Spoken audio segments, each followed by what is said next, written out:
now, if I'm not mistaken. We're going to look at this. This is proper. We are crossing over.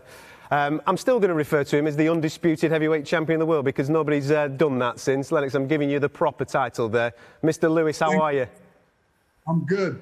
That's a proper title too. Absolutely, my friend. Listen, it's great to see you.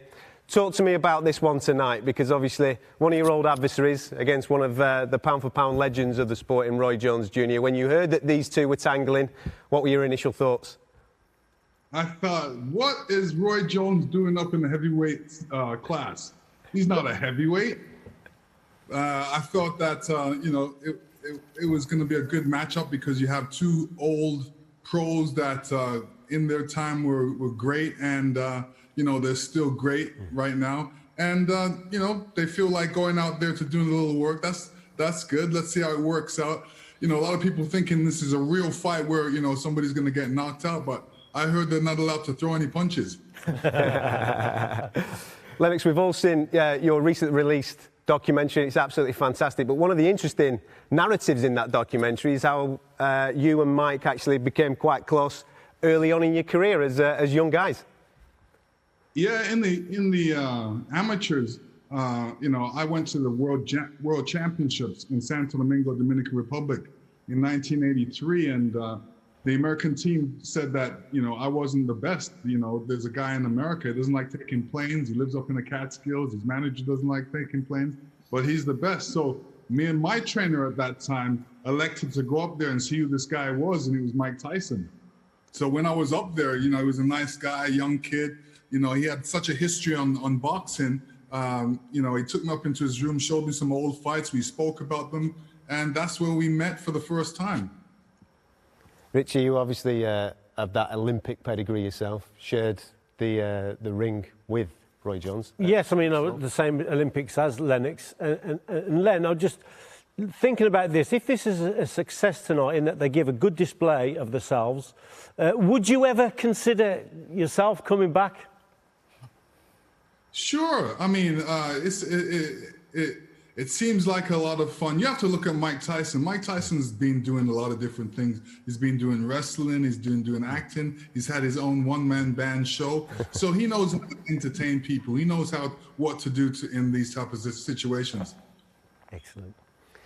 Lennox, I've just been having a conversation with Richie about the fire going out. Obviously, you clocked the game, as I mentioned right at the start of this conversation, becoming the undisputed heavyweight champion and what you achieved in the amateur game as well. But has there ever been moments over the last 10, 15 years or so where you've thought, I fancy another dance? Hey, let me tell you, when I was commentating for HBO, I thought they had me commentating to kind of, make me, put me right next to the action. So maybe I might feel like coming back and obviously I'll come back and box for HBO or whatever.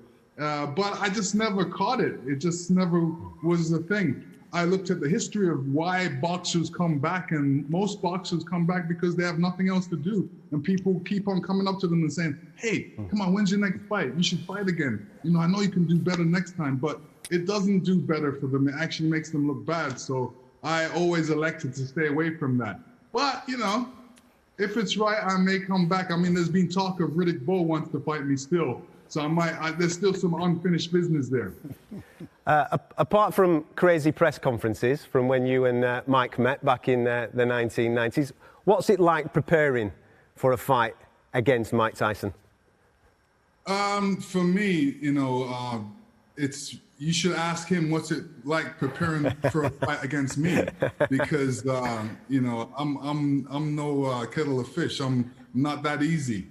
And he doesn't really like boxing big guys anyway, so that was always his thing when it came to heavyweight boxing. Didn't like the big guys.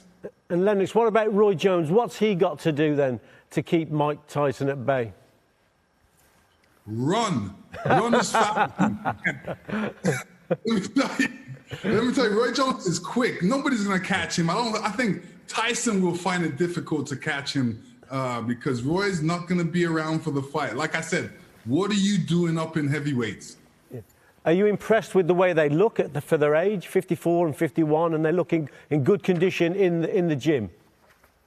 Yeah, they look in good shape. They look like old men, But in the ring, let's see if they still look like old men. If they can bring a little of what we've seen and know of them. Lennox, thank you so much for giving us a little bit of your time pre-fight. I know we're going to be speaking to you after the fight as well. It'd be great to get your thoughts of how this all goes down. Have a wonderful evening, mate. Take care.